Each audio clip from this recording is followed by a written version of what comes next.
New to John Deere is Operations Center and machine-to-machine setup data sharing. Gone are the days of tedious setup file creation and import tasks. Shift your farm from a localized, manual data management process to a shared, centralized data management system that updates on the go as you make changes.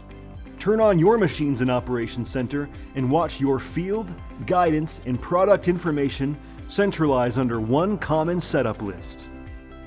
Save time by cutting out setup file process, manual entries, and updates back to Operations Center. Ensure documentation record accuracy with one united setup data list throughout your organization.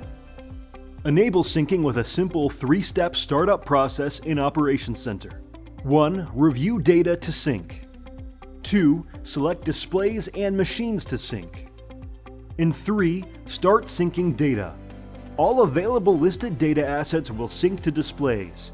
Any data coming from a machine or display not recognized from the data sync list in Operations Center will be saved as a backup in the archived section. Limit the impact of operator mistakes. Control data created in the cab from being shared to others with org preference settings in Operations Center. Through users and access settings on the display, growers can also prevent operators from deleting or editing data on machines running in the field. One setup data list in all machines running that can be updated and modified in near real time. Connected, centralized, automated. Data sync setup.